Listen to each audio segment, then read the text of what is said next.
Good morning. Good morning, everyone. Welcome to the penultimate session. My name is David Begg. I'm from Transport Times, and if you don't know Transport Times, it's the best read publication, the best read transport publication in Europe. Well, at least in my household it is. Don't know if I can speak for all of Europe. Now, you know how these events are, they're organized about 2 years in advance, meticulously planned. I got a phone call 3 weeks ago from my friend Hamilton Purdy, who we'll hear from later, saying, David, can you do the Master of Ceremonies at the ITS Europe event in Glasgow? What does that tell me? That I'm not first choice? Maybe even second choice? And when I was registering to speak this morning, they said, thank you for coming, Professor Begg. That'll be €500 to register. And I thought, wow, I thought I was doing them a favor to come here and do this. I was almost going to walk away and go for a game of golf, but I thought, no, I'm going to stay here and do this. So, this session now, we're going to have a little chat, as we say in Scotland, about mobility as a service. And to what extent is it a game changer? You know, if someone was coming down from another planet, I keep on thinking about that film, Hitchhiker's Guide to the Galaxy. Has anyone seen that film? Read the book? Because the guy comes down from Mars, and it's his first impression of planet Earth, and he looks at what's happening in the city, and he stops a car. And the motorist gets out of the car, but the Martian doesn't want to speak to the motorist because he thinks the dominant species is the car. He wants to speak to the car. It can't be this little man in the car. The car must be the dominant species. Now, when you think about it, it's absolutely crazy the way we move people in our cities, isn't it? We're mad. Absolutely mad. We take up a huge amount of space to move people in little metal boxes with an average occupancy of 1.2 per vehicle. You know, it's bad for the environment. It's bad for the economy because we don't move as many people as we can. It's an incredibly inefficient use of the most precious resource that we have in our city, which is land space. And we've got this absolute obsession with owning a vehicle and using it for, Carrie, you're going to talk about this, 90 minutes each day. We'll use a car. The rest of the time, it's lying, rusting, idle, not moving. We've got to park all the things. And what we don't know, and this is what we're going to try and get some insight into this morning, is to what extent mobility as a service is going to change that. I think we know that when autonomous vehicles come in, that's a game changer. You know, you would just press your Apple Watch or your mobile phone, a car will come along, you'll jump on it, it'll take you where you want to go, and these cars will keep on going around and hopefully make more efficient use of road space. What we don't know is to what extent will mobility as a service start to reduce our dependency on car ownership. And what's it going to do for public transport? These are the things we're going to explore today. So let me introduce the panel to you. On your left, we've got Bruce Kelo from Strathclyde Passenger Transport. Next to Bruce, we've got Neil Hamilton from the European Investment Bank. And then we've got Kari Salminen, who's here from ITS Finland. This is supposed to be interactive, this. You can jump in with questions at any time. We've tried to discourage PowerPoint presentations and that to try and make it interactive and fun. Do you think you're going to have fun? let me ask now. Bruce, you run a very good public transport operation across Strathclyde here in the city of Glasgow. For those of you who are not from the UK, Glasgow's got the highest public transport modal share out of any city other than London. So Bruce, how is mobility as a service going to impact on what you do in your job? Well, David, I think the main thing to say here is that we welcome anything that moves, makes a move to more sustainable modes to get patronage up. We were talking just before we come on today, and the west of Scotland, as David says, has got an extensive public transport network, a good motorway network as well. But I think the thing to emphasise to you is each market is different. In the west of Scotland, we have 60 different bus operators. In the east coast of Scotland, you've got 3 or 4. We've got a very different setup here. And I would say as well that, as I say, we want to encourage people to go into more sustainable modes. That's been made ever more important, I think, by the figures that came out recently, which showed in the west of Scotland, bus passengers have gone down by around about 50 million over the last 10 years. And that's something that concerns both us and the operators and anyone who cares about moving sustainably. So anything such as MaaS, mobility as a service, that can move towards achieving that, then we welcome. I think from SPT's point of view, we're very much into how we can move things forward. We've brought in the Bramble Smart Card in the subway. We've got the back office systems now for Abellio. We're the preferred smart card supplier for the ferry services, and we've got McGill's, the largest privately owned bus company in Scotland, signed up to that. So we're keen to move on with new technology. We're open to new ideas, and very interested to hear what people have got to say today. Great. How many people are not from the UK here? I just want to see how to pitch this. Fine. You're okay with me speaking English? After a fashion. You're okay with this, yeah? Are you okay? Well, what's interesting about the United Kingdom is that we've got lower car ownership than countries like Germany and France and most other European countries. We've got lower car ownership but higher car use.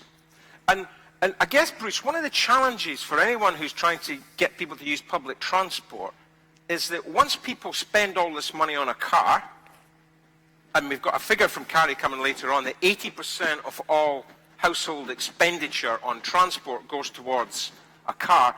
Once you've made that investment in a car, and if people have got a free parking space at work, for example, it's really difficult to get them to use public transport, isn't it? It is. I think it's the age-old problem, David. Most recently, well, I would say over the last 30 or 40 years, it's become ever more prevalent. You can be, £1,000 down and pay £100 a month for a car. People look at that and then they compare that with the cost of a bus season ticket or a rail season ticket or an integrated product, and they, to use the American phrase, do the math, and that's what they choose the option that suits them best. I think the important thing for organisations like yourself and anybody who's passionate about public transport and active travel is to try and increase the attractiveness of that, make it easier for people to use bus services, etc. As we always say in the bus industry, reliability is the #1 priority. I would say after that it's affordability. We need to get a good quality service out there. The rail network in Scotland is superb at the moment. And I think that all those, we need to get the package right. We need to make sure that the offer that we're making to potential customers is as attractive as possible to move them out of their cars. It does require partnership working with the councils, with Transport Scotland, with the European Commission, with whoever else to try and achieve that. The parking policies are Glasgow Council policy or our council's policy. We're the Public Transport Authority. That does require mature, I think, partnership working, and we've got to a stage with that, but I think we need to go to the next stage in order to break that barrier and get that ceiling to come down, if you know what I mean. I remember 15 years ago I was advising Tony Blair's government on transport, and we went to Munich because we thought that Munich had a really wonderful integrated transport system, everything that we aspire to in the UK. And when I spoke to the officers in Munich, they said to me, the problem is we've still got rising car use because we can't compete with the car. It doesn't matter how good public transport is, we don't have enough restraint on the car. There isn't any price constraint to try and shift it. So what we talk about, there's a lack of stick, and carrot on its own won't work. Now let me come on to you, Neil. Now I've been told that I can't get too political about this Brexit vote that's going to take place in the UK in a few weeks' time. I've been told very strictly to avoid trying to influence the audience in any way on this, but Neil, would this be an absolute disaster for the UK to come out of Europe?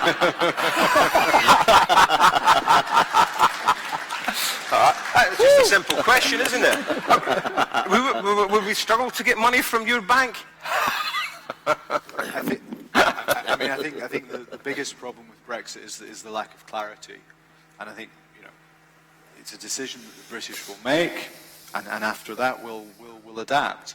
I was saying to you in the warm-up, Britain owns 15% of the EIB, so it's an owner. It's not we're an institution that is owned partly by the British and the 27 other member states of the Union.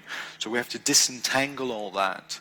We have a portfolio of loans here in the UK and indeed in all the other European countries. So we can't just pull the plug. We have relationships, we have contracts to honour. So from our perspective, the whole thing would be terribly messy and uncertain. And if there's one thing that financiers don't like, it's messy, uncertain situations. So I think, from our perspective, it has to be negative. We're not taking any decisions at the moment. The board's position is very neutral. It's a decision for the British to make. So, sorry, let's assume that I'm an entrepreneur and I want to set up a company on the mobility as a service arena, and I come to you for a loan. How would you judge that? Well, on its fundamental merits, I mean, one of the things as being a public bank is that we've been given policy objectives. We were set up to support real investment. So we always look at, what does this project achieve? What's its economic rationale? Is it an economically technically sound project? What does it do? And then we ask ourselves the question, what can we contribute? So board will first say to us, tell us about the project, and then secondly, tell us what you can do for the borrower. So I'd be asking exactly the same questions of somebody. This service, you need to invest to make the service. What is that investment? Is it tangible? Is it bringing a benefit to society? And I guess the question here, because we know that you invest in big infrastructure projects, roads, for example, but have you got any examples where you've invested in an area where someone's trying to introduce mobility as a service? Well, I think one of the very good examples is in Paris at the moment.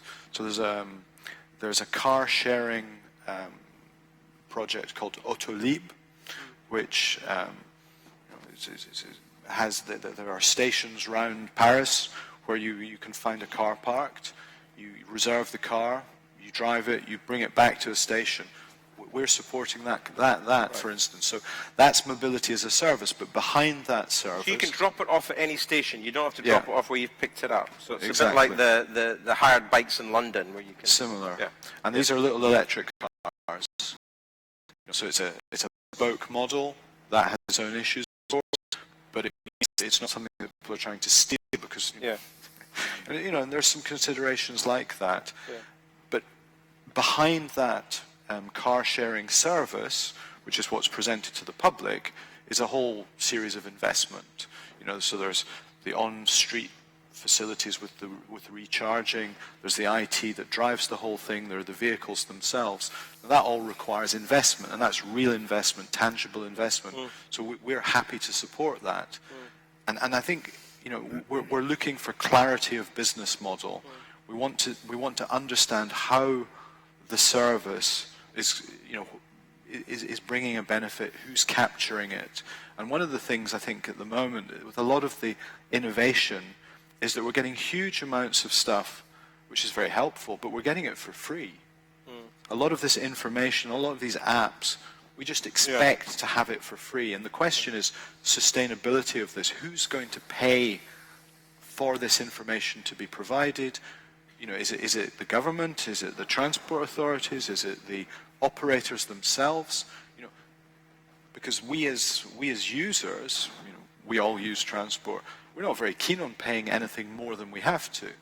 So, again, as a bank, when somebody comes to me with a mobility as a service proposition, it's okay. So, what does your business model look like?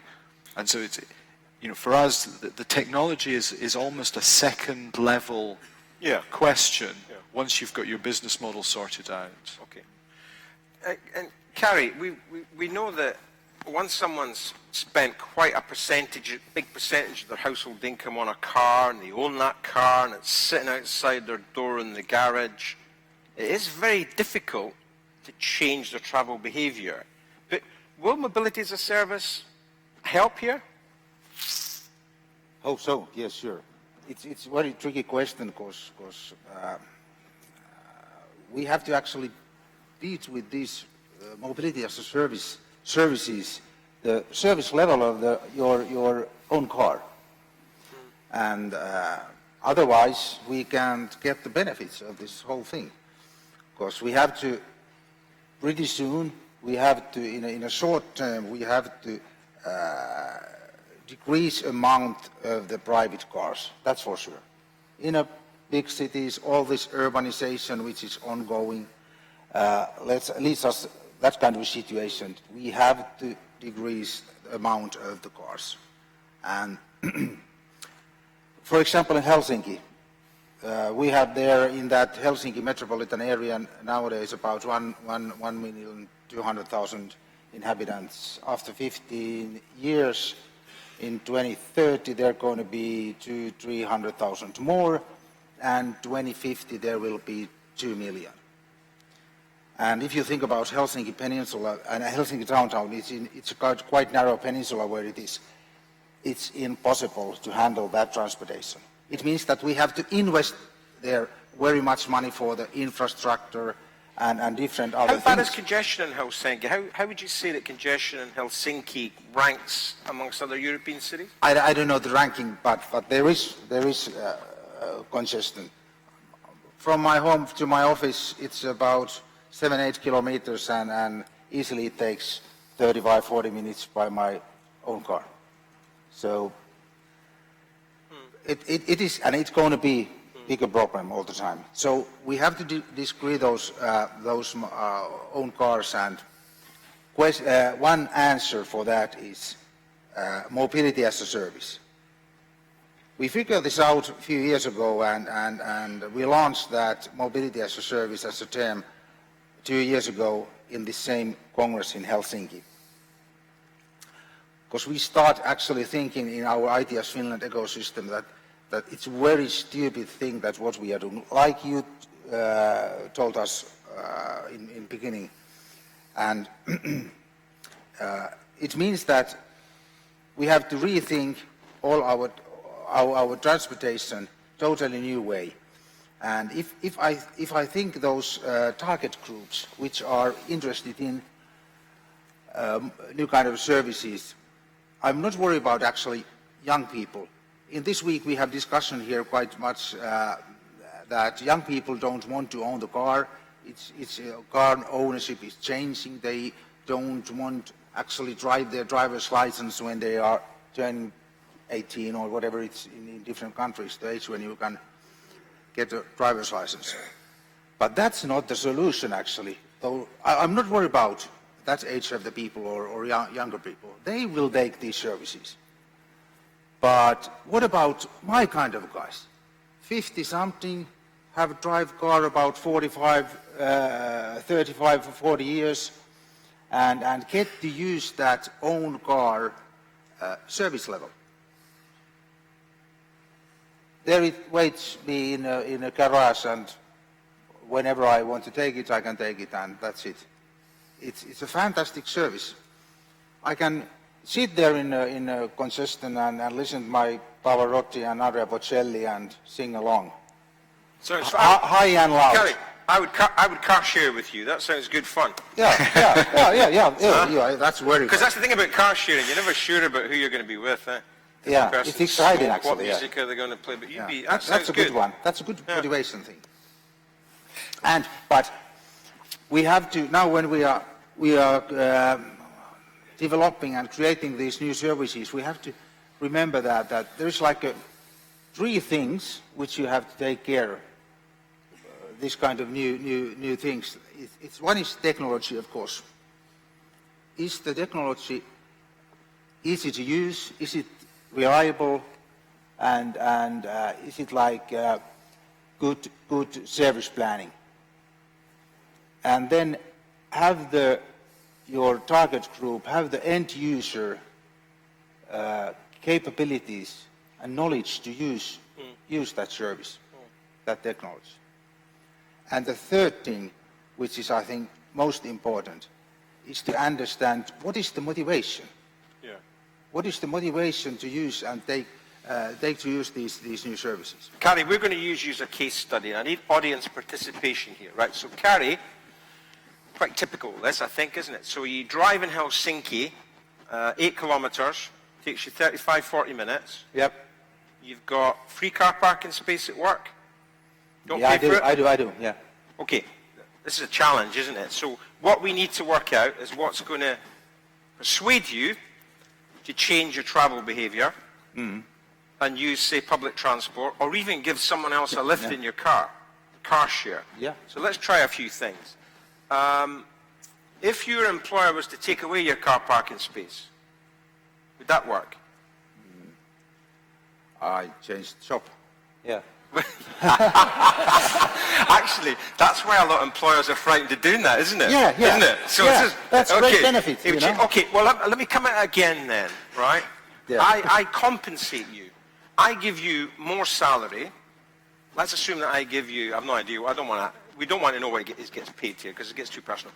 But Yeah, it's I'm going to give you another 20,000 euros a year on your salary, but I'm taking away your car parking space. That's a deal. So how would you get... this is so individual thinking, Okay. actually. But how would you get to work then?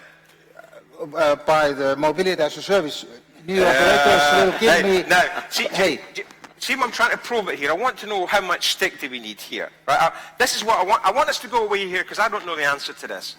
How much will mobility as a service achieve our objective without more stick? That's what I want to probe at.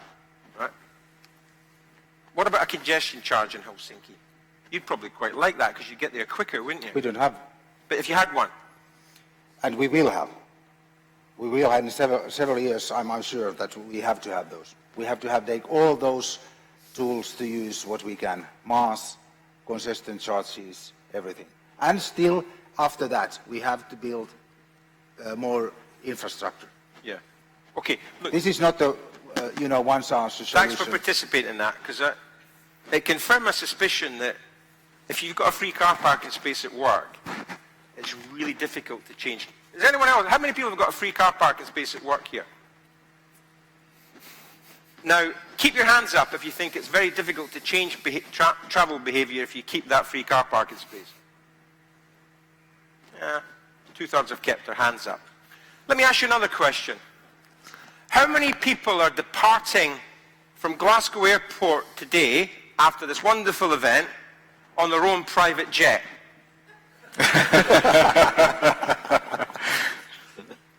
No one? Now this is interesting, isn't it? Why do we have our own private cars, but we don't have our own private jets? It's cost, isn't it? It's just financially prohibitive for us to own our private jets. So flying is a bit like public transport. We'll all get on a plane, hopefully it's got as high a load as possible, and we'll fly off. So the economics and the finance determines the fact that we don't have our own private jet. But most of us have our own private car. What does that tell us? It's quite cheap, isn't it? And how many people actually car share? Let me see. Put your hands up if you actually car share when you're driving to work. 1, 2, 3, 4. 4. How many's in the audience? A couple of hundred? Why don't we car share? Well, it's partly because, as a point I'm making, you sometimes you like that little space to yourself, don't you? But I'll tell you what else it tells us.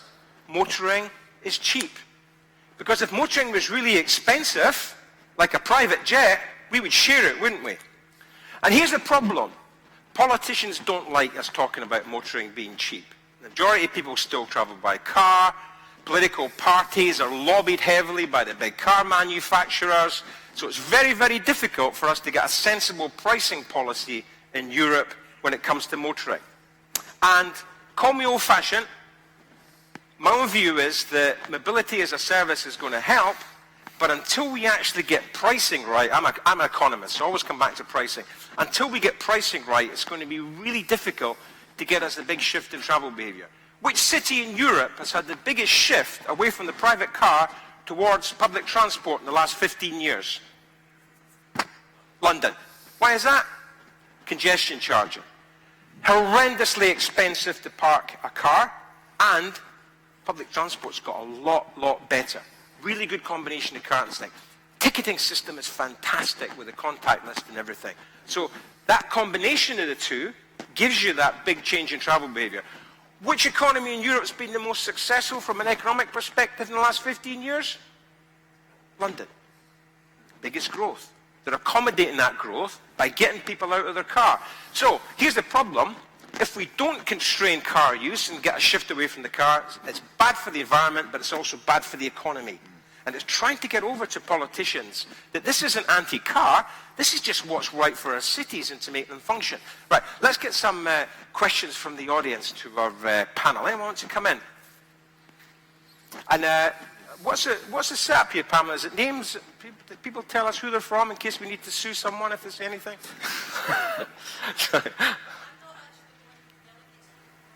Oh, you're not? Volunteers who's been at the desk. And it was interesting the comment that the first speaker made and what you're saying just now. Yeah. It's about the cost. I use public transport all the time. Yeah. I have a pass for the bus. But what we constantly get in Glasgow is every so often the bus fares go up and up and up. But people don't see where that money's going. Yeah. And if you can't say to the general public, this is how the money is being used, they don't want to know. They will not move away from the cars. And that's both the buses and the trains. Yeah. And the sort of country areas, they say a service is not being used very much, so they take the bus service out, which means the only way that people can get around after 5 o'clock at night is to use their cars. Brilliant. You know, I'm absolutely delighted we've come to you first. Do you know why? Because the rest of us in here, I'm going to use this term. I hope you're not offended by this. Chattering classes. People that have got kind of influence on decision making. People who've got influence on decision making always tend to view the transport problem from behind the windscreen of their car, or to look at railways. But what about the bus? It's the backbone of the public transport system in Europe. We've heard from Bruce. Bruce, you've got a real problem because your bus use is declining fast, but your rail use is holding up, isn't it? And what's happening, as bus use is declining, there's fewer people on the bus, which means the economics of the bus service, for it to stack up, you've got to pay more fares. And I guess you don't have an alternative, do you? You've got to use the bus. I don't have a choice. So there's no choice. Let's have the microphone back here, because I love to hear what you want to say here. If you don't have a lot of money, if you're low paid or you're on benefits, you're stuck. You have to use the bus. Correct. And at night time, I've heard, especially with the elderly, after a certain time at night, if the buses are off, or it's only maybe something once an hour, they can't go out. The biggest thing that happened recently was when the new hospital, the Queen Elizabeth Hospital, opened. The hospital's great. I mean, I attend it, and they've set up the system. The hospital is up and running. Then they sorted out the transport. Yeah. They kept saying they were going to bring it in and bring it in and bring it in. The hospital was practically open for a number of months before anything happened. Bruce, this will be music to your ears in the sense that this is what you're concerned about, isn't it? Absolutely, David, and thanks very much for your What's question. your name? Thank Margaret. you, Margaret. Really pleased you asked that question. Yeah, absolutely. This is a classic example of a local issue, which I think will be recognised by many people in the audience. The situation they're in.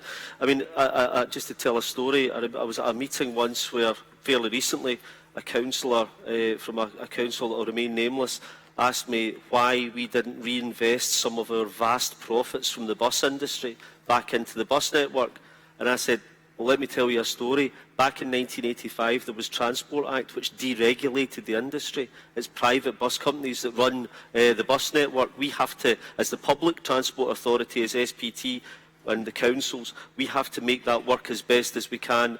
For us, I absolutely agree. I think that the fare system, both in terms of its affordability and its complexity on bus. A lot of focus, David, goes on the rail, how the prices of tickets when you're going between different places, but it's just the same in the bus. In the west of Scotland, as I say, over 60 operators, different fare structures. It's up to them what they charge. That's the situation that we find ourselves in. There's nothing as the Public Transport Authority that we can do about that. And that, to a certain extent, does give us an element of frustration in that we're here to try and promote public transport, to get people onto public transport. But the main thing that will, I think, one of the main things that will convince people to use the bus, we have absolutely no control over. So we are trying to work with the bus operators. As I said, we've signed up McGill's to our smart card. We're looking to try and make it easier for people to use and trying to get those fares as affordable as possible. You mentioned about rural areas and other areas, Margaret, after 6 o'clock. That's why we're here, to try and provide those services that are not commercially viable. And if I say to you that over the last few years, SPT used to support around about 5% of bus mileage in the west of Scotland, that's now gone up to about 7 or 8%. And we worked out recently that as SPT, we support over 30% of bus services, either in whole or in part, across the west of Scotland. Now, that might mean that it runs commercially for the vast majority of the day, but after 7 o'clock in the evening, there's 2 journeys which we pay for that service to run. We've done so much, I think, to try and get round that, but our budget has remained the same. We try and put round about £12 million revenue into the bus network to try and improve it every year. Our MyBus, which is our demand responsive transport package, our service has reached its highest levels ever over the last couple of years, over 500,000. Demand for that is absolutely through the roof. We've brought in a rural demand responsive transport service called MyBus Rural. Again, demand for that is through the roof, trying to pick up these journeys. But there is, I think, David, the point I'll finish on is, when bus services are withdrawn, the communities in those areas get used to not having them. Yeah. And that is something that has happened across the UK, and I'm sure it has across Europe, where communities, villages, towns have lost their bus service, and a generation grows up not knowing what it's like to use the bus, and therefore the bus can never come back. We always quote that if you lose a bus passenger because the bus didn't turn up, or because the service wasn't reliable, or whatever it may be, it can take you 2.5 years to try and convince them to get back, to come back on the bus. Yeah. That's such a challenge, and it's people like Margaret that we rely on to keep the bus network going, and to try and make life a wee bit better for them. Great. Right, let's have another question from the audience. Who wants to come in?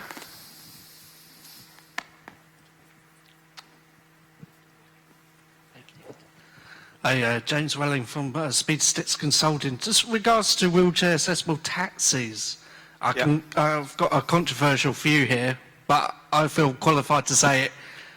It might be a position where in London we could cut wheelchair accessible taxis by 40%. Because in my humble experience, most of the wheelchair accessible taxis are driver owned. I.e., if you want one, you're going to have to find a mobile number. Now, I would personally like all private taxi companies to have at least 50% of their fleets wheelchair accessible, so move a balance around. Because what percentage of the fleet's wheelchair accessible just now? Is it? Not many. It's quite if I remember rightly, the authorities are trying to push the owner-operators to have all wheelchair accessible taxis, which sounds great in theory, but again, it's getting hold of them. Unless you're on the street hailing one down, that's easier than if you're at home trying to book one, because you're throwing in all these companies have taxis to say, and then they only have 1 or 2 per company. I don't think there's anyone jumping up and down wanting to answer this one somehow. But I'm going to go to the audience, because it's a good thing about having experts in the audience is you can ask someone. Eric, I think you could answer this question. Let's get the microphone. We're going to hear from Eric Sampson later on, but I think he's the man to answer this. I can't answer it. I can speak confidently for London because I wrote the legislation. And on the 1st of January 2000, all London taxis became wheelchair accessible. Can't speak for Glasgow. Taxis, not hire cars. Okay, next question. Have you had a good week in Glasgow? Enjoyed the weather? Global warming's not all bad, is it? Huh? Visit Scotland have told me to tell you it's like this all the year round. Let's have a question from the lady over here. My name is Bahar. I'm from city of Copenhagen, and my question is about the accessibility for the rural areas. It is very well proven that if you don't have accessibility, actually the health issue for the people will go really badly, and the cost that you're paying to the health system to get those people from very bad diagnosis and feeling alone, and also a lot of psychological issues, will significantly raise that the cost for having a bus or sort of like a flexible traffic which could take them to the city will basically not even balance with that cost. So I don't know how is it in Glasgow. Is it like a comprehensive transport planning, health planning, city planning, so that you can say, okay, if we have these bus services, then we can actually bring this community, reduce the crime, reduce the psychological problems and so on, and make them, you know, feel living in the city and feel alive and so on. So that cost for one bus, I don't think is too much versus the health that you have to afterwards invest on. And it means that the amount of money that goes into health budget, some of it can actually go into transport. Yes, especially keeping people active, walking and cycling. Do you know what, again, for the non-UK audience, our government started to devolve a lot more. We've got a real centralised government here in the UK, much more centralised than most other countries in Europe. But the government now are devolving. So if you take Manchester, so Greater Manchester, they've not got, now just got control over their bus network. They've actually got control over 3 billion, that's what, about 4 billion euros health budget. So they can start to do all sorts of interesting things of trying to integrate health and transport. If you think of all the, especially in rural areas, if you think of all the health service vehicles that are running around, a lot of the times empty, you can make much more efficient use of it. But up until now, everyone's budget's been in a silo. This is a health budget, this is a transport budget, and they don't talk. Exactly, and actually we can't live without transport. We can't do anything without transport. So even health, education, all has to have some sort of budget for their transport. I mean, I'm working in Red Cross as a volunteer, and one of the issues they have is that the elderly people, they get stuck into home, and there is, I mean, that cause their life expectancy goes lower, and they have like a lot of issues and so on, and the cost the organizations are paying for making them like having some psychological speak and someone come visit them once a week is way too higher. Are you still the cycling capital of Europe? We've got a huge percentage of people cycling still in Copenhagen. Yes, we are very close to actually 46% almost. 40%? Yes. 46. Cycle to school, is it? Right? 40% of children cycle to school in Copenhagen? I'm not sure, Stephen. High, I don't isn't know it? exactly, but I think a lot of kids cycle to school, but I don't have the exact number. But the whole modal share of cycle is to work, and school is about 46% in Copenhagen. And you've got wonderful people spaces where there's no cars, don't you? Yes, I love it. I love it. I love it. Next question. David. Yes, oh, sorry, it's a panel here. I'm here. I'm not going to ask me back. Sorry. A short comment.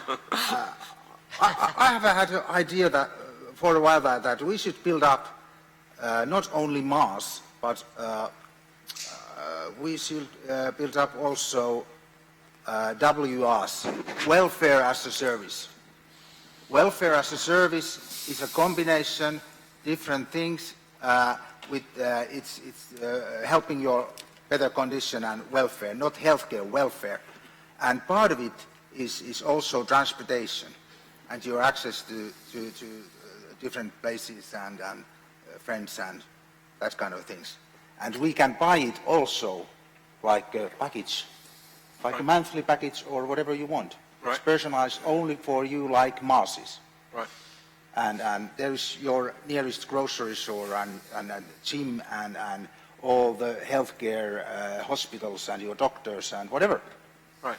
And that kind of a service should be. Next one. It's a brilliant business also, like this. Call me. Anyone else want to come in? Gentlemen? I suppose just to say that we're very grateful the Scottish Government and ourselves and others have been working on a pilot project for some years now called the Integrated Transport Hub. Who would have thought of that, Integrated Transport Hub? And it's taken us a few years to get there, but we've got that up and running now. That's looking at SPT's Demand Responsive Transport Service. It's looking at councils, social work transport, health transport, Scottish Ambulance Service, etc. And we are making progress, but I think it's like walking through treacle, if you know what I mean. It's slow progress, but we are beginning to get there. There's huge savings and benefits from trying to look at that whole sector itself. And we've done some work with councils where we've tried to rationalise how they use their transport, and it saved them quite a lot of money. Just very basic things. I remember there was a story of 3 young lads who were travelling to the Royal Blind School in Edinburgh, and each of them was getting a taxi every morning there and back. And we saw this, and we said, well, would 2 of them or 3 of them mind sharing a bus and going across? They loved it. They felt better about it, and it saved, I can't remember however many £1,000 a year, but it did make a big difference. I think, just coming back to your earlier point, though, about people thinking of public transport as a creator of opportunity.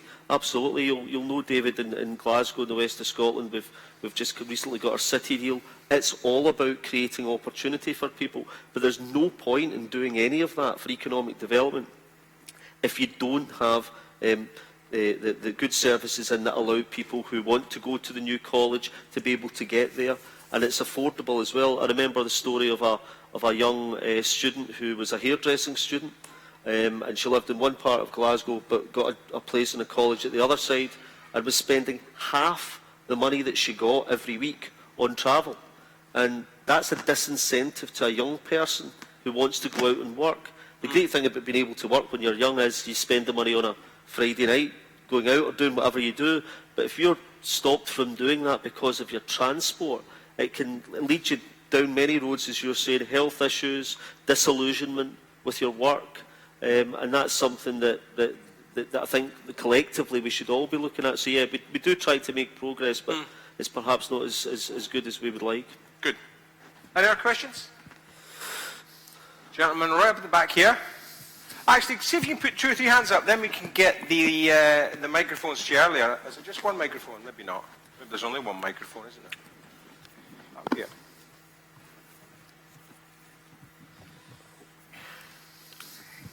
Thank you. Richard Harris from Xerox. We all travel in the way that we're comfortable with, and unless we learn a new way of travelling, we just stick with what we know. One of the benefits of mobility as a service is that it has to come with an integrated trip planner. So it will show people new ways of travelling. We all assume that everybody knows everything, but we don't. They travel in the way that they're comfortable with. We have to show them a new way. And that's, I mean, who's the most advanced city in Europe on this, on travel planning? And I mean, if I was wanting to have something come up on my phone or my Apple Watch telling me this is the best way to go from A to B today, you don't want to take that bus, that train, you maybe want to jump on a hard bike, you maybe want to get an Uber for this bit of the journey. Who's the most advanced in Europe on this? I mean, London would say they are, but I'm not sure if that's true. Who said that? Vienna. Vienna right up there. Because we're getting pretty close to this, aren't we? Getting all that information in front of us about the best way to travel with all sorts of options and the one payment package. We're pretty close to it. Do you want to come in on this?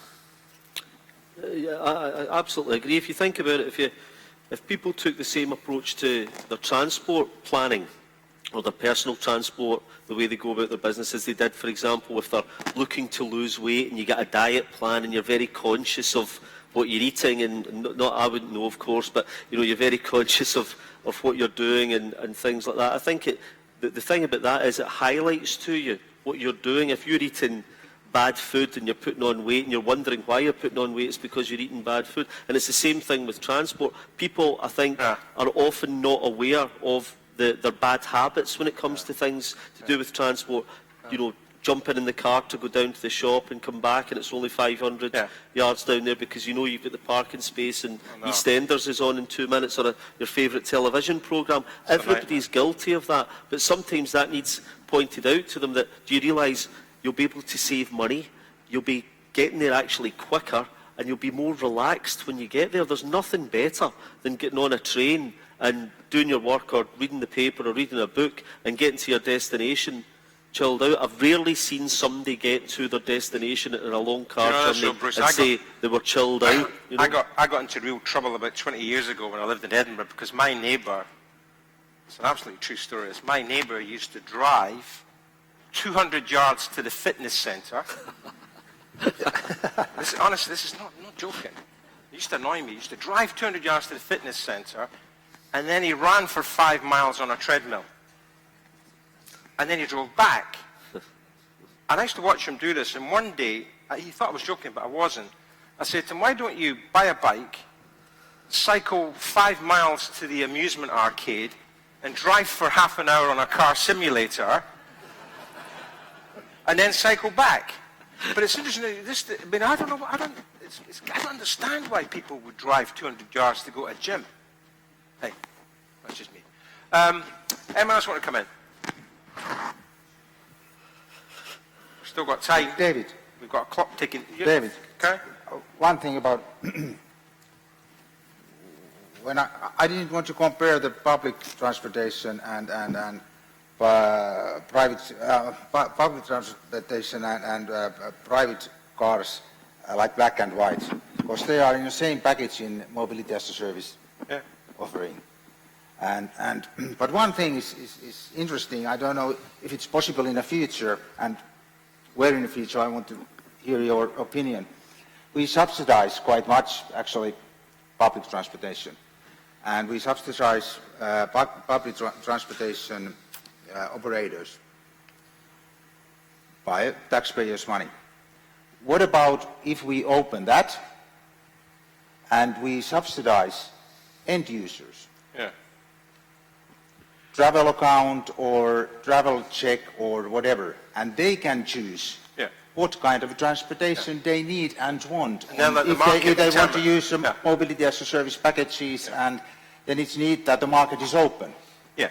It has to be open. So like we are opening it now in Finland by new legislation. You would put the public subsidy into people's pockets, people and they determine how they want to use it. So if they want to go by bus, it would be cheaper than if you wanted to take a taxi, and maybe a bit more expensive. Yeah. Then we open the market to the competition. Huge. And we rise the quality level of the transportation. I'm sure about that. And cost will go down because of the competition.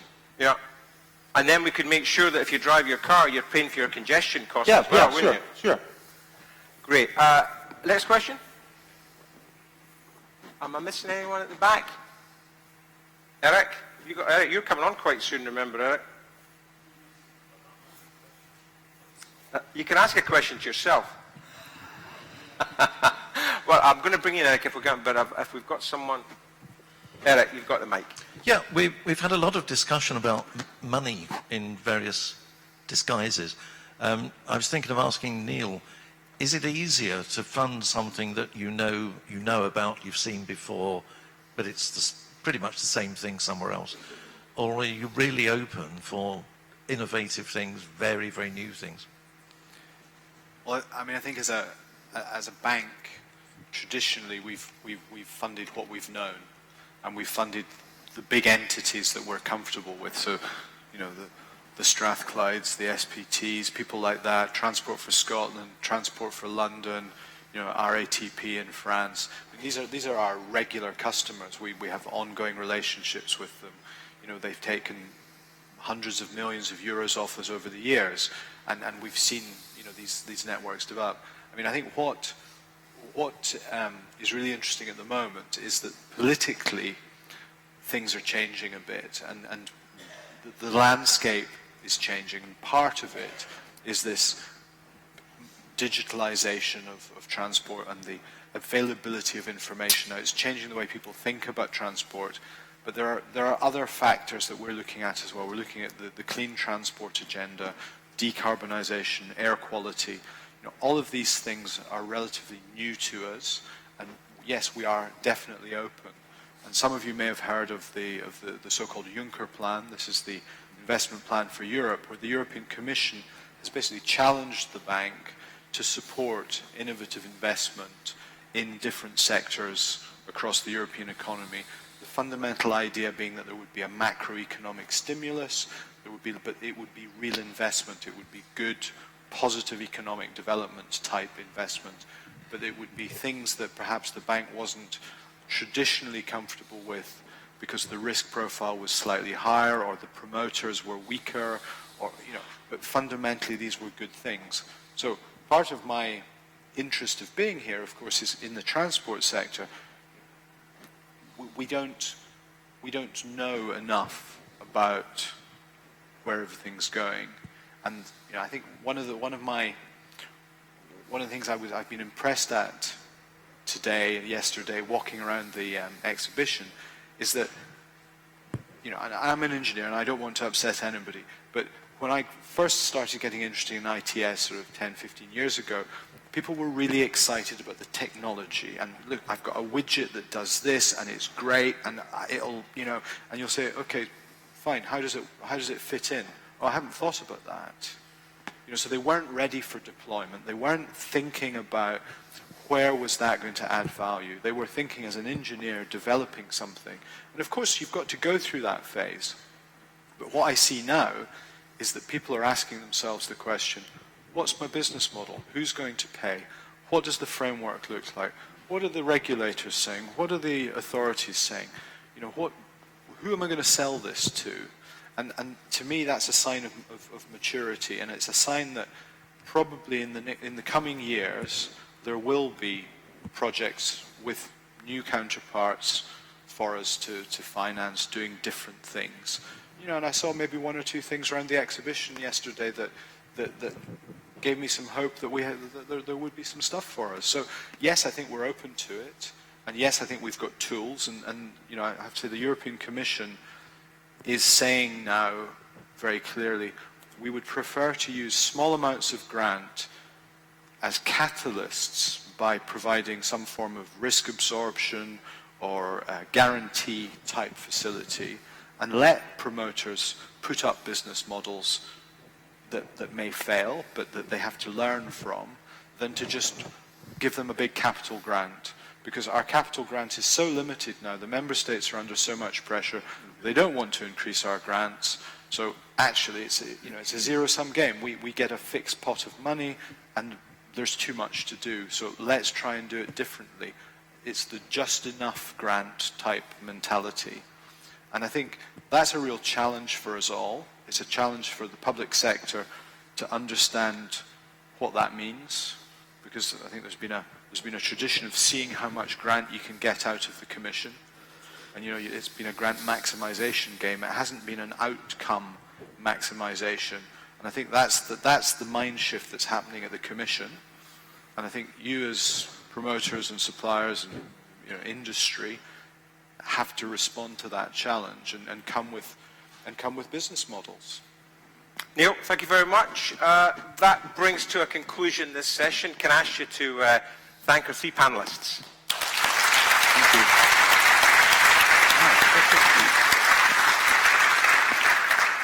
And we've now got our rapporteur, Eric Samson. The French have got a name for that, as George Bush would say, haven't they?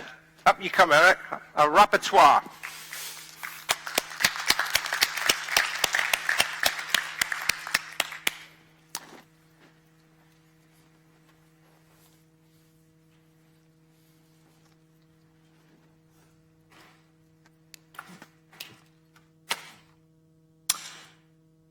Before I begin, can I publicly thank the rapporteurs who've been my eyes and ears throughout the Congress. I couldn't report to you today without them, so many thanks. Many years ago, I heard for the first time the Chinese curse, "May you live in interesting times." It was probably another 15 to 20 years before I understood what it actually meant and its real significance. So I think it's quite a good place to start my summary. We've seen and heard through the Congress some very interesting things. Developing the path from standalone to connected to automated vehicles, systems and services has been one of the most popular topics, perhaps as a result of the Commission's publication of the Cooperative ITS platform earlier this year. We've had a lot on monitoring and sensing, data and content management, and of course safety and air quality. A number of papers dealt with the use of cooperative to provide traffic information and warnings, congestion mitigation, other services such as network operation. Other papers looked at the opportunities from this data-rich, software-reliant world, and the challenges too, such as privacy and cybersecurity.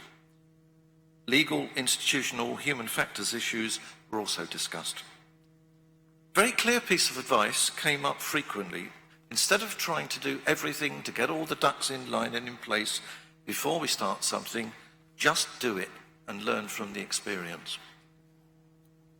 Under the topic of bringing services to users and sustainable transport for people and goods, we had debates on who is really the user, because a lot of the papers look primarily at services for policymakers and seem to forget the benefits for the actual consumer, people like you. Mobility as a service, MAS, also featured generously. In Bordeaux, we concluded we wanted to see deployments in the form of real services by the time we came to Glasgow. The key questions then were whether MAS could work outside very large cities, and the nature of the business model. Would it always require considerable funding support and a radically different commercial approach? Unfortunately, we're not quite there yet with deployments or answers. There's been much progress in getting a better definition of the problems and the questions associated, and there's been extensive MAS discussions during the Congress. With the MAS Alliance formally formed and a number of stakeholders signed up, the different initiatives are starting to get aligned, and we may see some real implementations quite soon. We heard more about freight than ever before, and more session time involving maritime, passenger and freight transport. I found this particularly welcome, as both cities and the corridors between cities, railheads, ports, airports, have a mix of passenger and freight traffic that doesn't always cooperate and coexist to the maximum possible extent. There's a lot of scope for time and savings here, and I believe the freight sector will be one of those that's first to show the real gains from cooperative. Sessions on topic 3 emphasise that while positioning using satellites is well established, other aspects of satellite technologies such as communications, Earth observation, have yet to be fully exploited. Mixing terrestrial and satellite connectivity creates resilience and seamless communication. Delivering a comprehensive picture of transport conditions, such as network use, traffic flow, and the associated environmental impacts, greenhouse gas monitoring, weather prediction. Satellite technologies are a compelling value proposition for countries like Scotland, with a large landmass, substantial roads network, and rural communities in remote areas. ITS and climate change is a new standalone topic for a European Congress.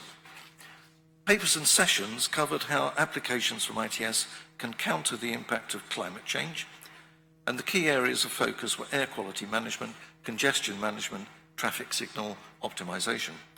There were some interesting papers trying to quantify anti-congestion measures with the associated reduction or change in greenhouse gases.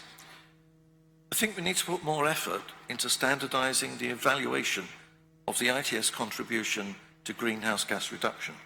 But overall, it's been an interesting follow-on from Bordeaux and COP21 in Paris later last year. We've heard about the progress Glasgow and other state-of-the-art cities have made integrating transport, energy, waste, water, telecoms, planning, social services to create a smarter city. But the cities also told us about some consistent causes of concern: finding viable business models, knowing the costs and benefits of ITS, and the need for more and better cooperation between all kinds of stakeholders, a point that was mentioned frequently in the Mayor's Summit. Widespread digitization, the growth of the Internet of Things, connected vehicles, concept of MAS, multiple data sources, are all making it vital to develop this cooperation. I think Ertico's ITS Observatory is going to be a big catalyst for cooperation through knowledge sharing. The exhibition and the linked demos gave us clear evidence we've got a lot of well-proven products to choose from. And if we know where we want to go, what policies to follow, what services to provide, the market is ready to work with us to deliver. So overall, I think ITS is at a very interesting crossroads. As one speaker put it, the car used to change the world. Now the world is changing the car. For example, greenhouse gas reduction targets. So I see one road leading to a world of electric vehicles, unknown taxation and energy regimes, perhaps David's beloved road charging instead of fuel duties, and the levies on ownership. There's another road leading to mobility as a service, with an enhanced information world embracing both big data and open data, perhaps some radical changes in vehicle design and ownership, and more use of services derived from satellites. Road 3 leads to smarter cities and the integration of transport, energy, wastewater, and so on in the smart city. The last road leads to the world of both connected and highly automated vehicles, perhaps even driverless, but with unknown impacts on congestion, air quality, energy use, even safety. The correct choice of road isn't obvious. Here come the Chinese curses. One of the biggest seen by my rapporteur team is insufficient cooperation between stakeholders, fragmentation of effort, and silo thinking. Problems related to these issues were raised in several sessions, as well as the need for action to ensure interoperability between platforms that integrate data and integrate services. Many ITS standards exist and suppliers follow them, they tell us. But all stakeholders, and particularly the cities, have been struggling with proprietary solutions and the lack of Europe-wide interoperability platforms. This really restricts the potential of the data to be collected in future and the smart ITS solutions developed from it. I'm very hopeful that the Commission's Urban ITS Standards Initiative will solve this problem. There's an increasing realization that the various elements of ITS, infrastructure, vehicles, travelers, drivers, are a community of data sources. They communicate and inform each other's behavior. They are a system that needs cooperation to operate most effectively. Now, the way forward isn't simply applying technology to modes of transport. It's understanding how transport as a whole can be managed differently thanks to technology and new business models, and so tailored much more towards the personal needs of the travellers. And to stress the point, the technology is really there in most cases. It just needs to be understood, procured, deployed, maintained, and integrated into other systems and services, especially in cities. Some years ago, I was involved with big science, astronomy, particle physics, and we need to bear in mind that Professor Higgs invented his boson at the university just down the road, and they had this marvellous sales pitch for money. They would argue that they were at a crossroads. Their theories would either explain everything, and they just needed a rather expensive experiment or piece of stuff or a new satellite in orbit to prove the theory, or the theory was useless and would prove that they knew nothing. And in either case, this was very exciting, so you had to invest in the experiment. So I think the Congress has shown we too have a strong knowledge base. We too have some new theories, and they're pretty good. We have momentum, but we don't yet have complete answers to some of the big ITS questions. Here's 7 of them. Do the majority of users want full automation, and are they ready to pay for it? Do we know what to do with a genuinely driverless vehicle? We don't yet know what it's capable of doing for us. Do we know how to deliver mass in a deregulated market? How do we raise awareness of the need to develop ITS education and in-service training? We had a terrific workshop on this with barely 30 participants. How do we get suppliers to adhere to standards so that plug and play works as well as it does when I change the components of my domestic hi-fi? How do we get the automotive manufacturers to cooperate with telecoms, infrastructure owner-operators and the regulators to create one transport environment? Do we know how to fund transport when hydrocarbon fuel taxes collapse because of electromobility? All aspects of the Congress, presentation in paper sessions, plenaries, executives, the workshops, demonstrations, the exhibition, I think have shown we're making excellent progress towards answering these and the other key questions. It's proof, I think, that while we are indeed living in interesting times, we are well placed to avoid most of the associated curses. I hope to see you in Melbourne and Strasbourg. Thank you.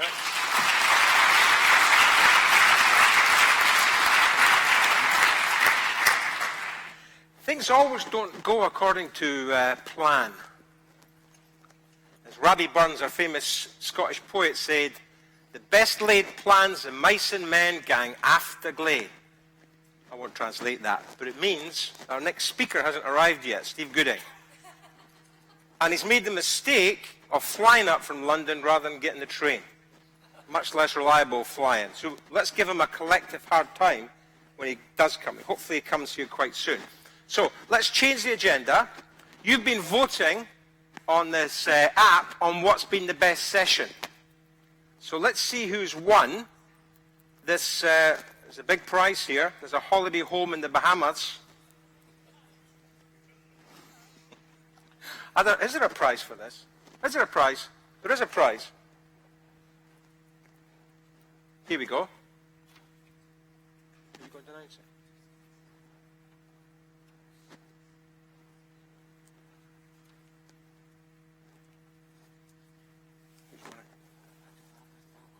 Who's won it? This is it. So this is for the Best Rated Session Award from the ITS Glasgow 2016. Who's won it? Best Session Award. Let's have a drum beat. Moderator, Theo Quick from ATOS. I know Theo. Where are you, Theo? Is he here? Theo. Wow. Theo. And you were like me, you were a last-minute substitute. No, different session on that one. Oh, so you were on different sessions? Oh, yes. Well done, mate. Well done. Thank you very much. Here's your prize. It's not much. It's but the Bahamas. Is it yours? this is prestigious. That's all I can say. It's prestigious. Well, thank you very much. Much appreciated. Actually, it's fantastic. And it's like a lottery here. We've got, and what's the prize for this next one, Pama? Survey winner? This is just sheer luck whether you've won this or not. Oh, it's a free ticket for the next Congress. Is that in Melbourne or Strasbourg? Ah, Strasbourg rather than Melbourne. Travel paid as well? Travel paid? Free hotel? No, none of that. I'm trying to up it. I'm trying to up it all the time. And the winner of this one is... This is quite a big prize because it costs a lot to come to these things, doesn't it? Mr. Gianluca Maruca. Have I pronounced that right? Gianluca Maruca. Wow, well done.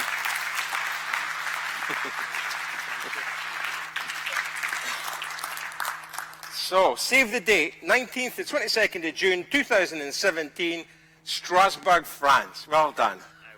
Congratulations, well done. Hope you enjoy it. Thank you. Steve Gooding here yet? Steve, I've been giving you a hard time for flying up rather than getting the train. Do you want to gather your breath, or are you going to come right on the stage? Come on, let's give him a warm round of applause while he gathers his breath.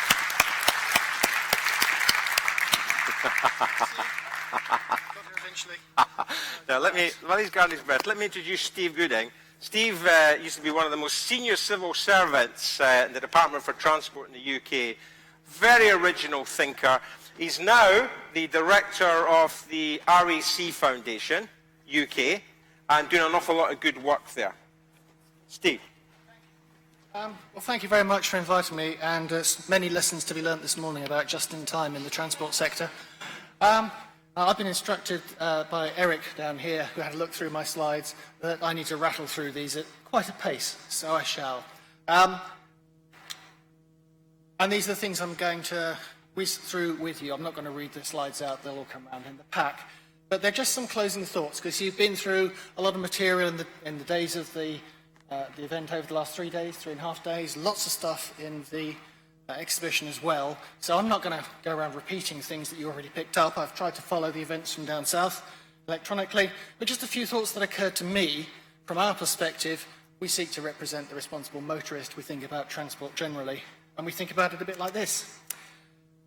So, I was just looking at some of the things you've been talking about, some of these phrases here, and the thing that struck me was they don't often mention people. Systems, cities, cars, things. I mean, things. I find that a little bit disturbing. So my first thought is, it's very easy when we think about transport, even intelligent transport, to think about something that's happening despite the people rather than because of them. And let's remember, what are the things that we're struggling with? We're trying to get people where they need to be. That's what it's all about. People and stuff, of course. We're trying to deal with people knowing when the next service is coming, or even when the next flight's going to take off. We're worried about the environment, air quality, a big issue at the moment. Noise coming down the track, I'm sure we'll hear a lot about that when the government wrestling with airport capacity. Being able to get a cab, the cab here from the airport was fantastic, big tick for that. This wasn't a picture for an ageing population, this is just referring obliquely to road safety. Some of the bigger issues relating to motorcycles, but also we're still killing an unfortunately large number of people on our roads, and we have an ageing population, and an ageing population that looks set to benefit more than proportionately from some of the latest developments in car technology and in transport more generally, but also from making life beyond car ownership and driving a more attractive thing. Here's the next thing that struck me. Many years ago, my first car was a Mini. It was an S-Reg. Under the bonnet, it looked a bit like this, but without the labels. And the thing is, every now and then I had to lift the bonnet and look under there and do things, because that's what the world of the 1970s and 1980s was still like. These days, lifting the bonnet on a modern car, you tend to be faced with an expanse of stick material of some sort. I've got no idea what's going on underneath there. The good news is, I don't care. I don't have to care what's going on, and in a way, rather like, I quite enjoyed watching the last James Bond film. I guess some of you might have seen it, but I didn't have to worry about what went into making it. So when you're talking to people about the fantastic products and services you're developing, just bear in mind that, of course, we love you dearly, but we don't really care how it works. We just want to be sure that it does. Right. The focus of the RAC Foundation is predominantly on roads and road use, and I found myself thinking about cars. And I found myself thinking, well, here's a test, just a very brief test. Can I just crave your indulgence? And I'll ask you to close your eyes, and I'm going to say a word, and I want you to think, what's the first image that comes into your head? Okay? Close your eyes, including David. Car. First thing that comes in my head.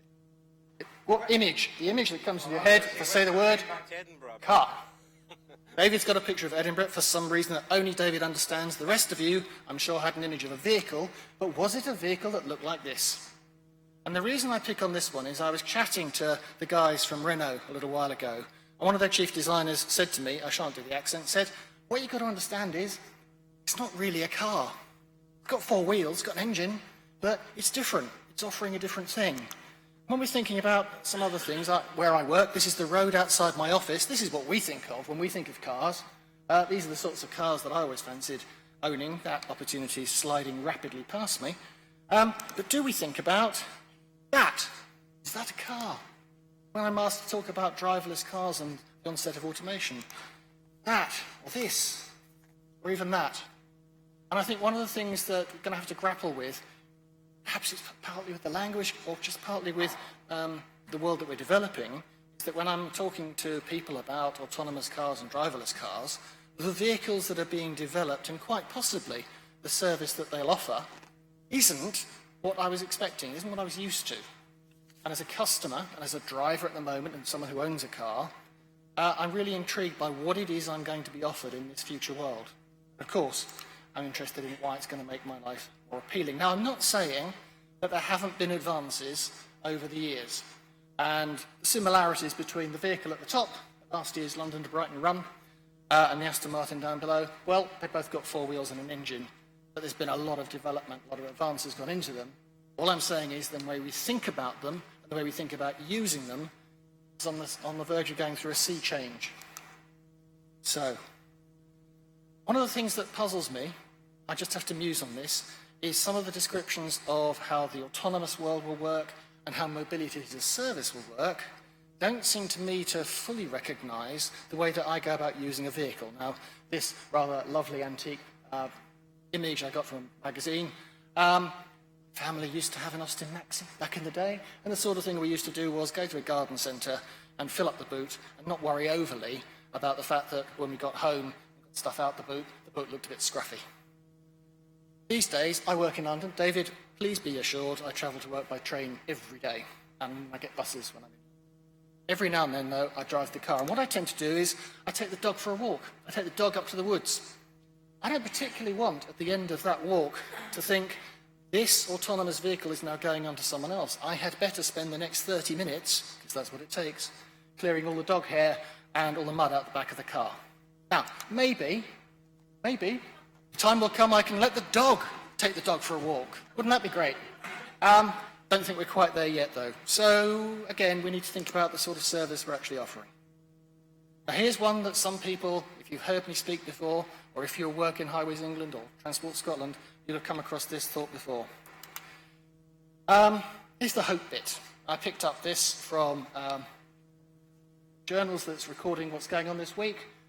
Pete Sykes talking about moving from big data to big knowledge. I couldn't endorse that more. We're in the era of big data. I don't think we're in the era of big knowledge just yet, but it's coming. And I love this phrase of dark benefits. There are benefits out there, we're not quite sure what they are. Here's one, though. I was on the M1 just outside Leicester last year.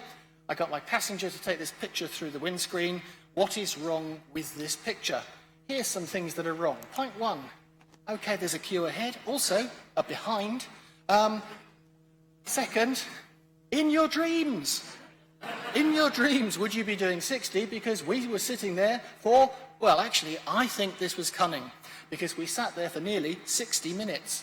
Maybe that's what they were trying to tell me. But wouldn't it have been nice, recognising that almost every one of us had one of these devices, wouldn't it have been nice to think there was a better way, that somebody, in this instance in Highways England, could get in touch and say, what's going on? How long is it going to take? And if it's the case, as it sometimes is, that a bad thing has happened up the road and you are just going to be stuck, at least they can say, chill, doing our best, we're on the case, there'll be another message along shortly.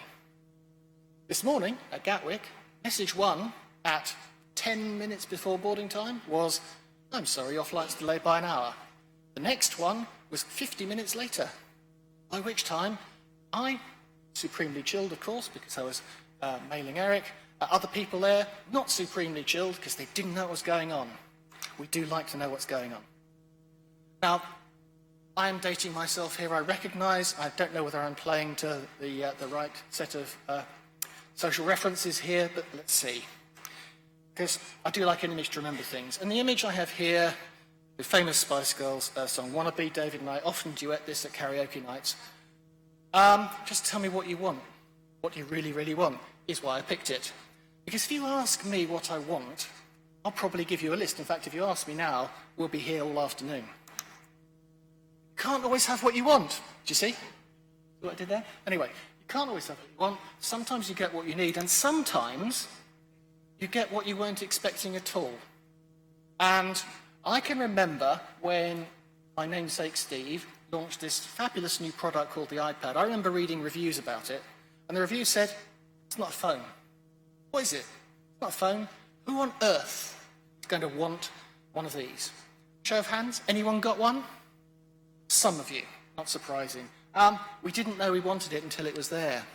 Same with the Walkman. Same, I put it to you, with some of the possibilities that are coming through in the products and the technology that you're developing and finding out not just that you developed something interesting, but it's something, now I understand it, that I want, that's the trick.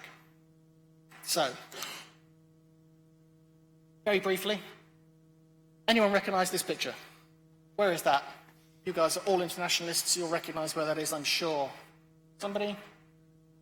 Shanghai, obviously, well done, Shanghai. When you think of a city, and a lot of your theme this week has been about cities, I don't know whether you think of Shanghai, you might think of Glasgow, you might think of London.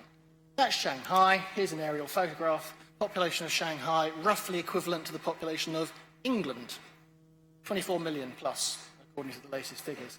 It's very, very big. It's very, very widespread. I wonder if anyone could tell me where those pictures are. Which place in the world? Which city? Anyone? Anyone? I won't keep you waiting. That's what London looks like. These are both places in Greater London. The one on the right is in South London, and the one to the left is in North East London. That is what most of London looks like. It's urban, but it's suburban. And one of the things that we're all going to wrestle with, and you have to help us wrestle with, is that as our society becomes more urbanised, a lot of it is becoming more suburbanised. And what do we know about the suburbs? It's low-rise. Even if it's high density, it's low-rise, and if you look carefully at that left-hand picture, practically every front garden has been paved over and has 2 cars on it. It's hard to serve with mass transit. The more sprawly it is, the harder it becomes. So in our society, where we're telling us that people are moving away from owning cars and people want to live in city centres, lots of them are finding themselves living in places like this. Now, here's a puzzle. What do transport and the economy have in common? This. Bill Clinton, famous phrase, is the economy stupid, but my view is, really? Because the economy is a facilitator. Economic growth isn't something to chase after for its own end. I personally, sitting at home or sitting in the car, economic growth is not the thing I think about. What I'm interested in is the consequence of a thriving economy and the facilitation that transport provides to enable me to do the things I do want to do. This is my closing thought, and this is the thought I'd like you to take away with you. Because I don't think it's really about the economy, and I don't think it's really about transport, however intelligent that is. What we have to have in mind is the lifestyles we want to lead, not necessarily the ones we're leading today, or even ones we think we want. We need to be thinking, though, in terms of what sort of place are we creating? What sort of lifestyles are we enabling? And are we focusing on the things that really matter to people, which for most people, work, education, services, health, and ultimately, whether we feel good. Not just about getting from A to B. A lot of it's about motorbikes. And with that, thank you very much again, and thank you for your patience. Thank you.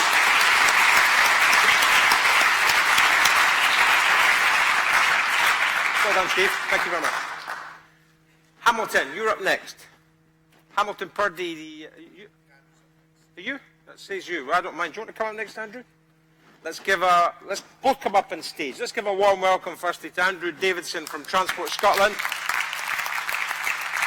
And then we'll hear from Hamilton Purdy, who is the ITS organiser for this event.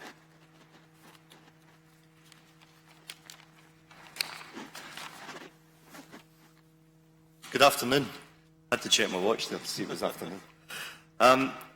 On behalf of Transport Scotland, I would just like to thank Ertico, ITS Europe and their partners for organising such a wonderful congress this week. I'm sure I speak for all of us here when I say that the past 4 days have been a tremendous success. The quality of the exhibition, the demonstrators and the plenary and technical sessions has been superb. I would also like to thank our co-hosts at Glasgow City Council and our partners at Visit Scotland, the Glasgow City Marketing Bureau and our partners on the host and delivery committees for all of their efforts in organising the Congress. I'd also like to pay tribute to the staff and technicians at the SEC and all of the volunteers who have helped to make it all run smoothly. Finally, a huge thanks to all of you for coming from all over Europe and from further afield. You've made the 11th ITS European Congress the success that it has been, and perhaps you'll all come back to Scotland again and experience more of our beautiful weather. So, thank you very much on behalf of Transport Scotland and the Scottish Government, and I'll hand over to Hamilton.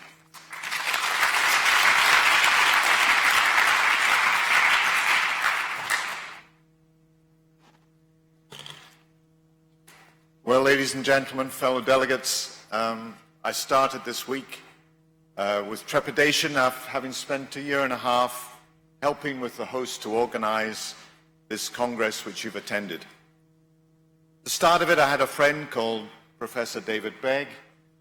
Asked him to do this session. Maybe I've lost a friend. But David, I'm afraid I've made a lot of new friends. And I think this is what the Congress in particular is all about.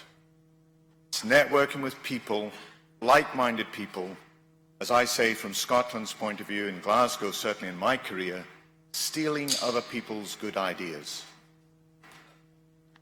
Welcome to another sunny day in Glasgow.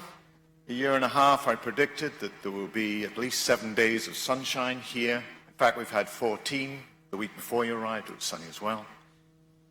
That was one of the challenges. We've had over 2,000 delegates, and the increasing from 60 countries throughout the globe, and the increasing attendances of European congresses is definitely growing from the previous, and we hope with Strasbourg that growth continues.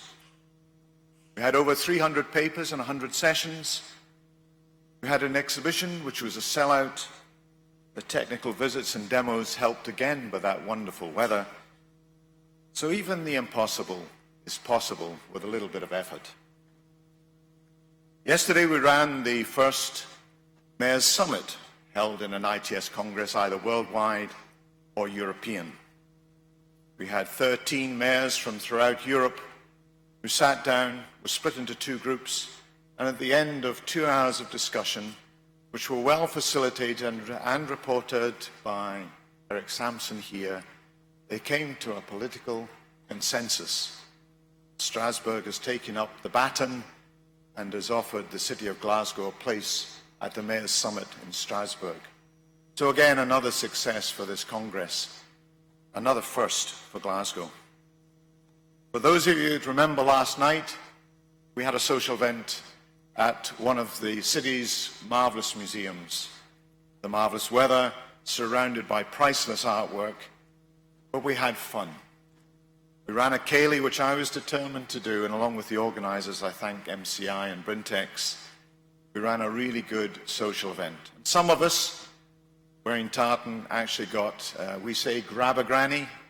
We went up there, got attractive young women from the organising Urtico, and we forced them to dance with us, and we made even more friends. If I was charged a £5 for every picture that was taken of me and Andrew in our kilts, we would be very, very rich men by now. But this is not possible without a lot of effort from others. Andrew's already mentioned the people that have helped me and the hosts through that 2-year period. And it's the commitment of over 60 people on my 3 committees, hosts committees, that I really have to thank. The commitment when they're already doing a full-time job to give Hamilton a little bit of assistance, and when you gave them something, you knew it would be done. And that, I think, is the success, again, of these ITS Congresses. Urtico, the organising committee, they do this every year. Hamilton gets one chance, and I hope you feel, as I do, that with these partners of Urtico, Brintex, the sponsors, of course, the hosts, the volunteers like Margaret there, I hope you feel, as I do, that this has been a really successful event. I thank you all on behalf of the hosts and Glasgow City Council and Transport Scotland. I thank you all for coming, and as Andrew said, we'll guarantee the weather when you next come back to hold a world conference maybe in Glasgow in the future. We'll guarantee the week's weather will be as sunny as it has been here. Ladies and gentlemen, It has been a privilege to be the project manager for what I think, in my jaundiced view, has been a successful event. I thank you for coming and haste you back to this wonderful country of ours. I think now I could introduce some of the highlights, and you may see yourself on this video, and we'll put it on the media, Ertico's media, so you can share the experiences. Ladies and gentlemen, thank you very much.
Herman, you come on the stage now and give people a final farewell. A warm welcome for Herman, the CEO of Ertico.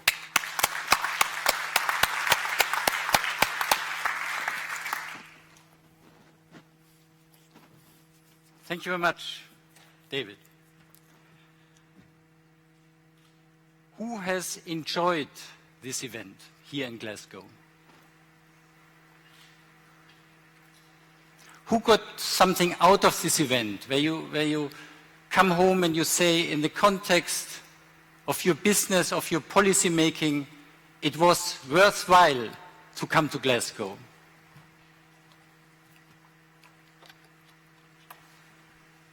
So that looks like a pretty successful event.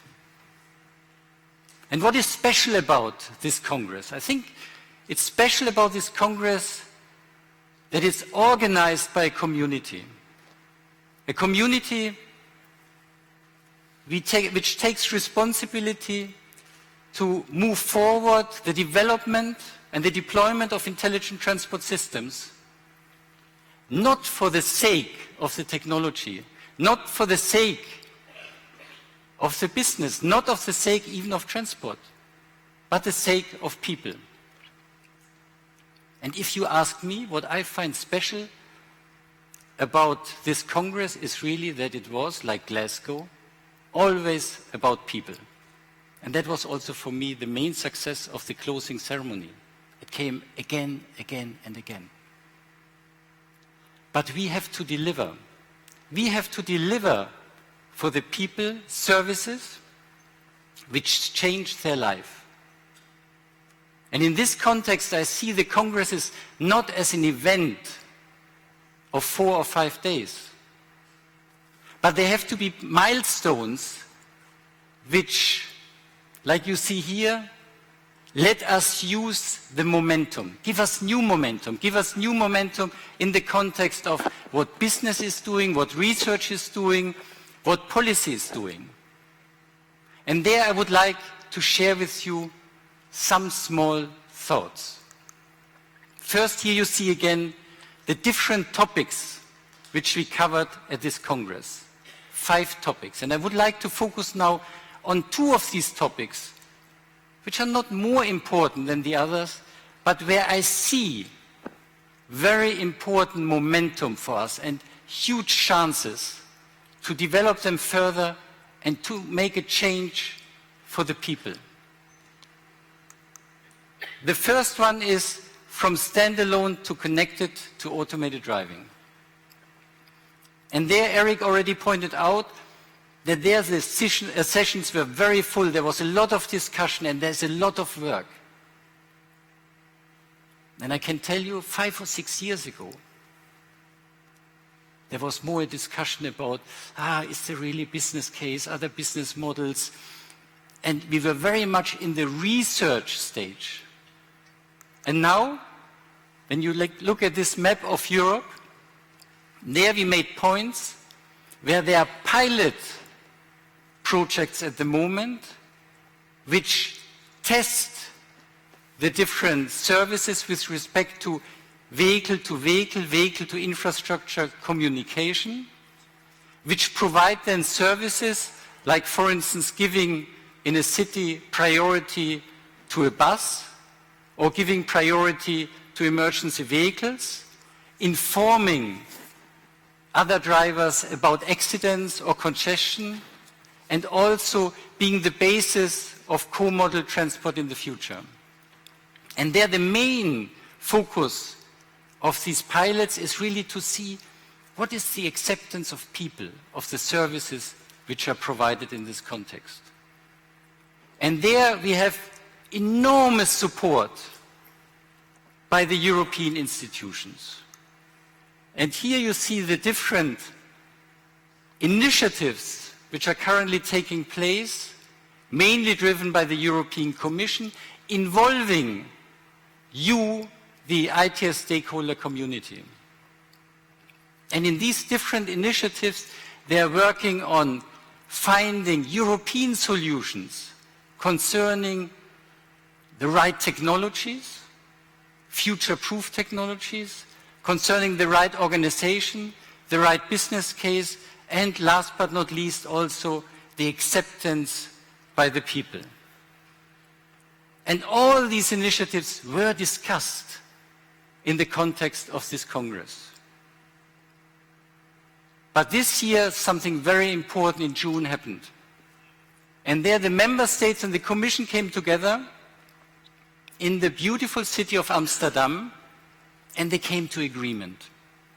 They came to an agreement that now the 28 member states will firmly work together, also in the context of these different pilots, that they work together with the European institutions to define the right technologies, agree on them, define on the organizational framework, discuss how we deal with the issues like privacy and liability so that we deploy these services the right way for the people.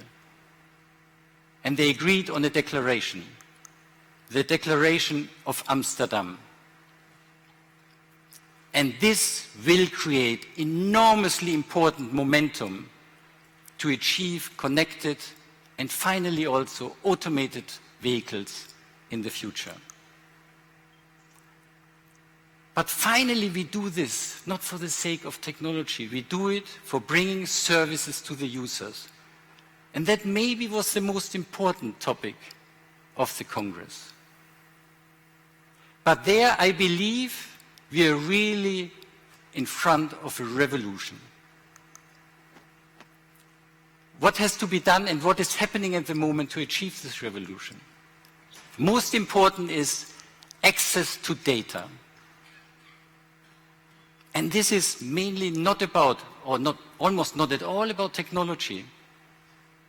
It's about creating a situation where the different stakeholders who need to exchange data do it because they see it serves a higher good, it's for them of a benefit.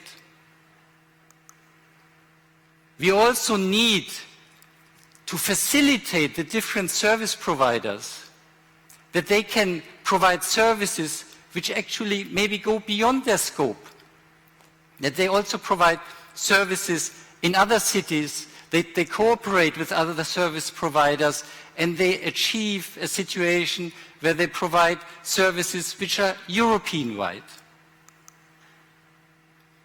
We will see that in the future also the topics of cloud and big data and Internet of Things will further push this topic and provide new services we cannot even think about today for the users.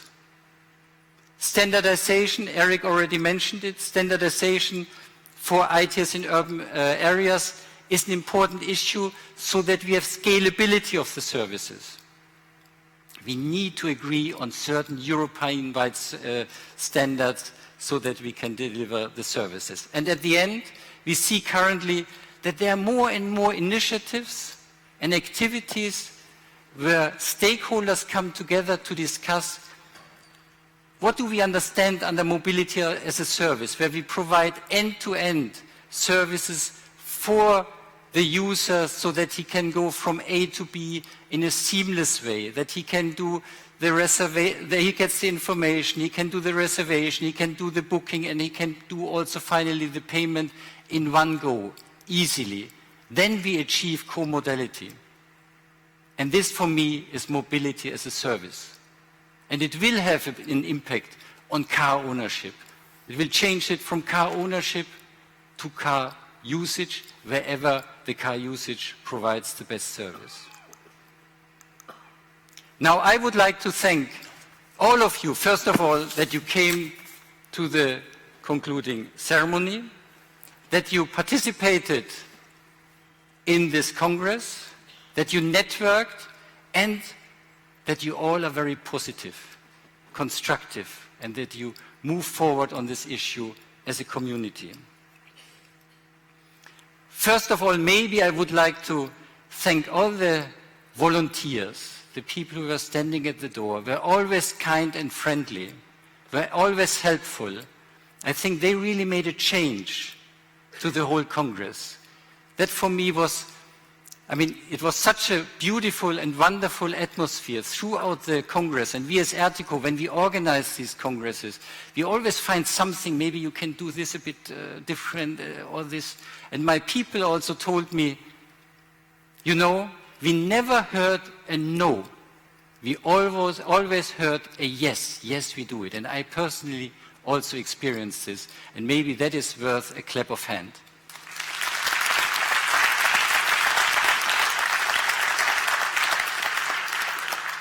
Now I would like to thank the host here in Glasgow. for really organizing and executing this Congress in such a marvelous way. It was outstanding. The Lord Provost and Herr Baylis, I would like to thank the leader in Glasgow City Council, the councillors and the officers, the Scottish Government, Minister Humza Yousaf and Transport Scotland, ITS United Kingdom. We also had very strong support from 3 European commissioners in the European Commission. We had a marvelous, and it was the first summit of mayors, and there was something different. Because 4 or 5 years ago, we started with ministerial roundtables. And a ministerial roundtable is like a meeting of the United Nations, a very big room, people sit far away from each other, they all have a paper in front of them, and then they exchange positions. They read from papers. With the Mayor's Summit, it was completely different. There was a discussion, they were listening to each other, and the mayors, it was obvious for them, it's important ITS, because they see it can change the life of their people. They're interested in it, and the deployment, the main deployment of ITS happens in cities. The main challenges of ITS are in cities. And therefore, this summit, I think, is a breakthrough for ITS, is a breakthrough for the congresses, and it's a breakthrough, I hope, also for Glasgow. I would also like to thank the high-level participants of the first Mayor Summit in the history of the ITS Congress. I would like to thank the host organizing committee, the European Program Committee, and the project managers, the chief rapporteur and his team, all of our exhibitors, demonstrators, the delegates, the speakers, award winners, moderators, and visitors. I know what it means actually to stand so long at a stand and explain all the people what they show. It's really a challenge, and I know all the people who have to build the stands. I mean, it's enormous work. I would like to thank also all the participants and also organizers of the technical visits, the Scottish Exhibition and Conference Centre and the volunteers, the sponsors, not last, but I think that's for me one of the, I'm most grateful to the sponsors, because without the sponsors we could not have such an event. The delegations of the next ITS congresses and the whole team also of Ertico, my colleagues of Ertico for all the work they have done. Now, I think it's time to kick you out. I wish all of you that you have a safe trip home. And we discovered, with some delegations, we had one delegation from the Czech Republic, they needed 23 hours to come here. They could have walked. But there's an important learning for us, because this is exactly what we want to change. We want to change many other things, but we want to make sure that we have efficient transport. We want to make sure that we have safe transport. We want to make sure that we have inclusive transport. Inclusive transport in the context that it is affordable, that it also includes handicapped, that it makes our society a better society. And in this context, I thank you for coming, because I think here we are in a common boat. We all want to make this a better society. Thank you very much. Herman, thank you very much. That should have been the conclusion, but I got the batting order wrong, because I was to whet your appetite for the event in Strasbourg in a year's time. So is Delphine here from Strasbourg? Quickly. Tell us why we shouldn't miss this event and why we should put it in our diaries right now.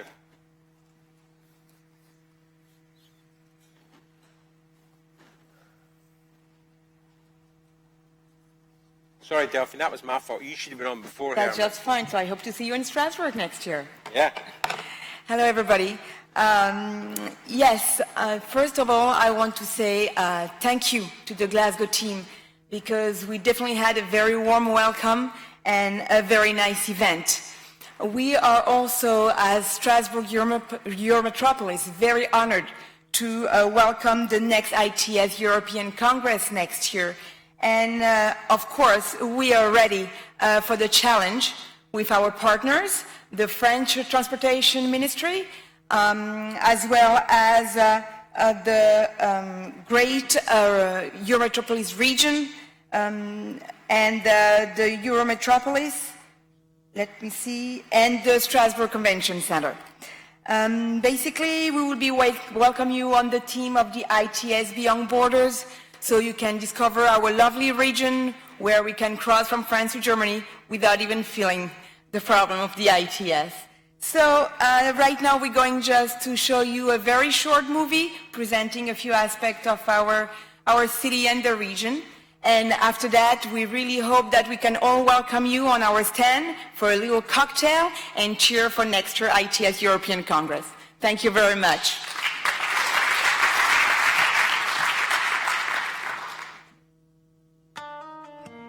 A human-sized city which is alive and mobile.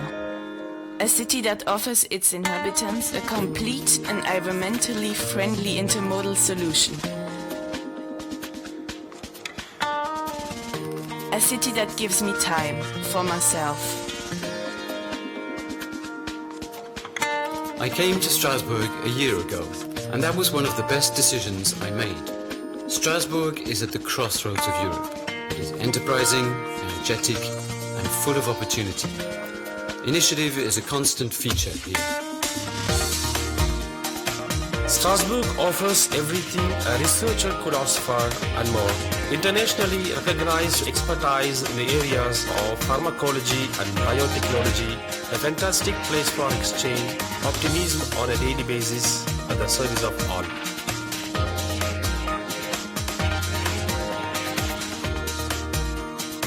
To my mind, the future of a city lies in its ability to change and develop. Strasbourg is initiating ambitious projects in the most dynamic areas that hold the greatest promise for the future. Learning in a setting that is particularly rich. Rich in people, rich in culture, art and history. Coming to Strasbourg is beginning to learn. This is where I best convinced my customers. I carry the optimism in me, and I pass it on to them, very naturally. Strasbourg is indisputably European. This is where the future of Europe is decided every day. There is ambitious, and there is the very nature of Strasbourg. The driving force behind this ambition? Optimism. Optimism. Optimism.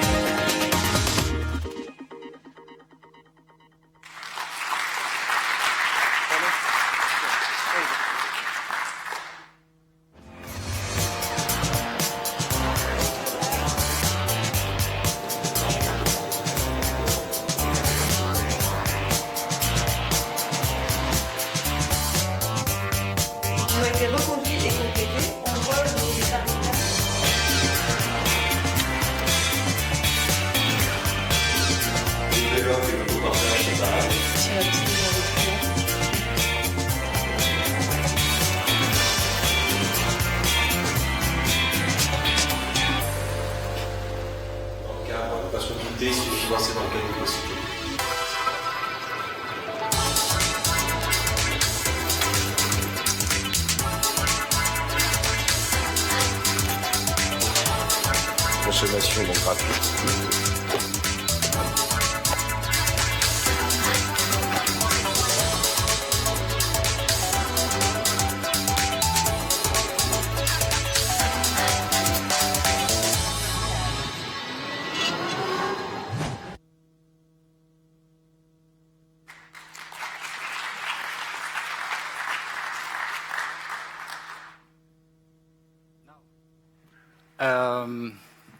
First of all, I would like to thank David for an excellent job as a moderator, Andrew Hamilton for all your support you have given to the Congress, and also the excellent presentation today. It showed your warmth, your competence, your involvement in this Congress and also in ITS. Thank you very much for this.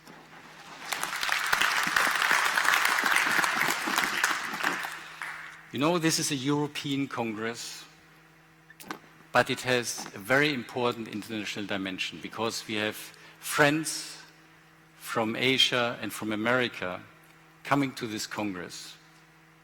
And therefore, I would also like to invite you to the ITS World Congress, which will happen this year in Melbourne. And I promise you an excellent event. And I don't know if Susan Harris is still here. Wonderful, Susan. I mean, she was there from the first day. I think even before the first day you were here. And you had a long travel, and you will go to San Jose afterwards. Yeah, so you have a lot to do. Probably you're never home, I guess. Yeah, but maybe a round of applause, and please come to Melbourne. And then afterwards, come to Strasbourg, a wonderful city. And I tell you now, it will be a marvelous event, and we will build on what we have done here, especially in the context of cities. We will have another mayor summit, and we will make sure that whatever we discuss there, whatever we move forward there, will be for the sake of the people. Thank you very much. And now you have to go, yeah? So.